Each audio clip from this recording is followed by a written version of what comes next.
nag nagcha-charge siya kaso nga lang ano, parang defective na yung battery nito. Ito. Itong ano na to. Tapos ito,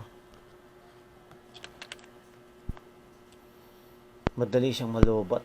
Ito. Kumbaga ito nagcha-charge, hindi nag-o-open. Ito naman, lobat agad. 13, 11 minutes, lobat agad to. Gusto wala. Yung battery niya nag-bloat sa loob, patatanggal ko. Ito guys, yan. SJ Cam, mahal yan. 4K. Bili ko nito no, 4,000. Almost 5,000 to. Ito ganun din, 5,000.